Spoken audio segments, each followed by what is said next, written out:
So we have some Dokkan news in the form of the producer's letter. So let's have a watch of this and see what's up. It is a 12-minute video, so there's probably going to be a lot of things talked about in this one. All right, Omatsu's back.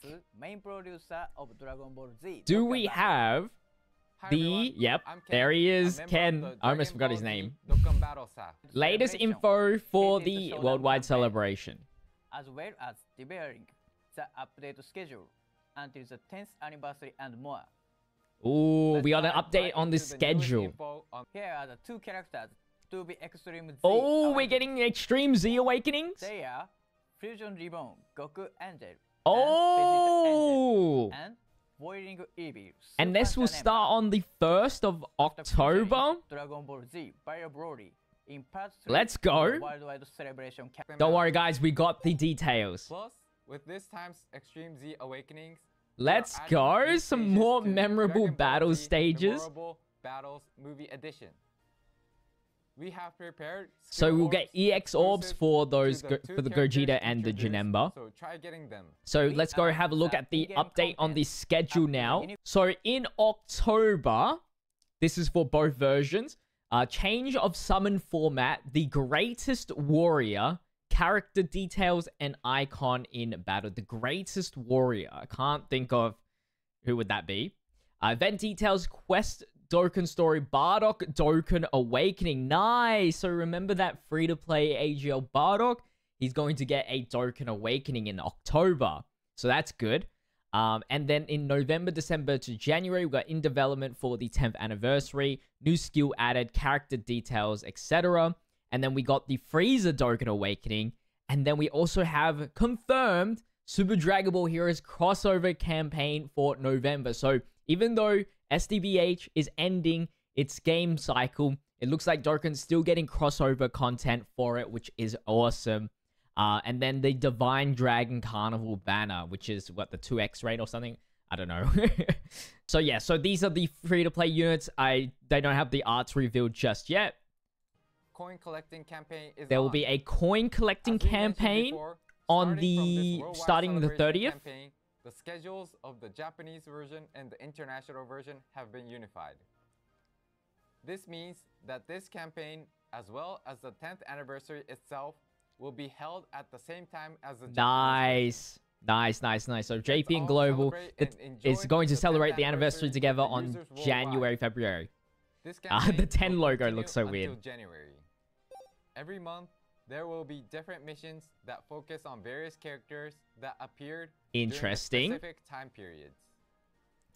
For example, we'll focus on characters who were released up until the 2nd anniversary in October. I hope that means maybe November, we can get some easy A's on these characters. On Awakenings, that'd be great. Imagine. Plus, certain characters will be strengthened in November and December. Strengthened in November and December? So please wait a little more. Enjoy challenging Super easy A's maybe? I'm not sure. For those characters. Next up, let's look at the update info. Alright. Firstly, we will visualize the number of times certain actions were performed in battle. Here is the actual in-game display. Let's see what this is. The number of attacks performed, super attacks performed, hits received, interesting, guards and evasions will be displayed separately, and the total will be updated as the battle progresses. I wonder how useful that information is. You might have encountered situations like, how many times did I evade? I guess so. Passive skills with conditions that makes sense. You know what? He just answered my question. In which you have to manually count them. Fair enough. We added a details button for the passive skill section in the character details page. Okay. Until now, you have to hold the passive skill button to view the details, which have made it hard to see depending on the section you wanted to check. Yes. I guess that's a nice little update. Moreover, icon design changes. We have remade some of the icons. Alright, I like the stun one. The turn delay. I kind of like the old one. Maybe I'm just biased because it's been there for so long. The greatest warrior. Changes to the greatest warrior. What is this? we designed Oh! the greatest warrior for new Dokkan battle players to learn The version basics Z of the game missions. through these I panel was missions. thinking like some However, Dokkan Fest. there were some issues, such as having too many missions that take a long time to complete. Yes, I've experienced that. Having a hard time clearing events with the recruited LR Goku and powering up characters That one, recruited from summons. Too much content are available after clearing the missions, making it hard to know what to do next. True. So, we are planning to implement the following adjustments, allowing players to clear the missions at a better pace. Okay. Players can recruit 6 characters and form a category team just by clearing the panel missions. Nice. So, it may mean that these guys here are now farmable. As you can see, we have Piccolo Gohan, Krillin, Yamcha, Tien, and Chaozu, all different typings.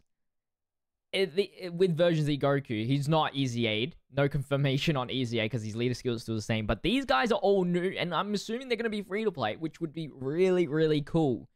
Depending on what they do, of course. The event will not only or this could be just one of those like tutorial characters again, like we saw in the Goku and Piccolo. Player. These changes will be reflected starting from this update. Furthermore, we plan to improve the user interfaces related to the panel missions as well. Yep, we see that right here. Notice for more details. And change of summon format. Change of summon format. The summon formats of the Dokkan Festival and Legendary Summon will be unified. With the operation team and eventually so I think that means like the banners are going to be exactly the same on both versions. Alright, changes. Perform summons to get a Dokkan Festival coins limited and exchange a certain number of coins for the new character. So we've just seen that for the worldwide celebration. 7 rounds are only guaranteed to recruit a feature character for every 3 multi-summons. Large-scale campaigns, worldwide celebration campaigns, anniversary celebrations, etc., Dokkan thank you celebrations, Saiyan Day, as well as dual Dokkan festivals are excluded. So these are going to be changes for those weird, like those off, you know, crappy celebrations for Dokkan. All right, and that is it for the Dokkan producer letter right there. Some major stuff, which is pretty cool. And so let's quickly have a look at the EZA details for Janemba and Gogeta now. So we'll start off with Janemba here. With his EZA, he's now corroded body and mind and movie bosses category leader for 4 key and 170%. 12 key raises attack defense for 1 turn. Colossal damage to the enemy and greatly lowers defense. 18 key will greatly raise attack and defense for 1 turn. Mega colossal damage and massively lowering defense. Key is key +6. Passive skill is key +6 and attack and defense 166%. Guards all attacks with a damage reduction of 22%. Launches an additional attack that has a great chance of becoming a super attack for 1 turn from this character's first appearance. Key +2 up to 6 and attack and defense 66% up to 166%. And chance of performing critical hit +22% with each attack performed. That's a really nice build up. Attack +66% when key is 22 or more. And reduces damage received by 22% when this character is positioned in the first or second slot. This is really nice already. Launches an additional attack with a great chance of becoming a super attack as the second or third attack in turn. And great chance of nullifying key plus super attacks directed at the character. High chance of dodging as well temporarily when receiving a super attack. So he has a high chance of dodging. If he fails, if it's like, I guess, he fails the key plus super, he can still have a high chance of dodging at the very least.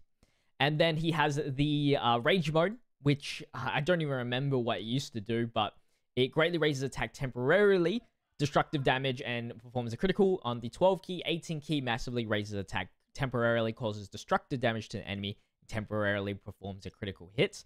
Passive skill changes all key spheres to physical, and 2 key per physical key sphere obtained, and 16% attack per key sphere obtained. That is really nice. That's very strong. That first Rage mode super is going to do a lot of damage, hopefully. Now for the Gogeta, so for their upgraded leader skill, it's time limit and connected hope for 3 key and 180% stat boost. 12 key greatly raises defense for 1 turn, colossal damage to enemy. 18 key is greatly raises attack and greatly raises defense. Oh, the greatly raises attack is infinite, and then the greatly raises defense for 1 turn, causes mega colossal damage to the enemy. 2 key and attack defense 200%, 50% attack defense when performing a super, 40% damage reduction, randomly changes key spheres into rainbow key spheres, 2 key per rainbow key sphere obtained. Launch an additional attack that has a great chance of becoming a super attack, and attack plus 50%. Launch an additional super attack with a rainbow key sphere obtained. Attack defense 50% and damage reduction received by 20% for 1 turn from the character's first appearance, or when HP is 70% or below at the start of the character's turn, which is pretty good. Then we got into the Gogeta form, which is the opposite of the Vegito. So he transforms at over a 77% HP. So this will proc, I think, and then keeping him securely healthy and tanky until you can get into Gogeta. Then we go, now for the 12 key for this Gogeta's greatly raises attack defense 1 turn, colossal damage to the enemy. And then 18 keys greatly raises attack defense for 3 turns, mega colossal damage, and greatly lowers attack and defense. Got the 30% HP recovery, 5 key and attack defense 250%. Attack defense 77% when performing a super. Guaranteed critical hits, damage reduction of 40%.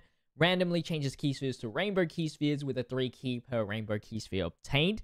Attack plus 77% and launches an additional super attack and guards all attacks with a rainbow key sphere obtained. God damn, this guy is nutty. Damage received reduced by 40% until attacking, and forces enemies' super attacks by 5 for 5 turns. This guy's nuts. When an enemy is hit by the character's ultra super attack, nullifies unarmed super attacks directed at the character from that enemy for the duration of that turn. High chance of dodging temporarily when receiving a super attack. Man, this guy's sick. This guy is really good. What? So good. But that is pretty much it for today's video. Thank you guys so much for watching. I'll see you guys in the next video. Let me know what you guys think about this whole update and the EZAs for the new units. But until the next one, stay healthy, stay safe, stay fizzy. Peace.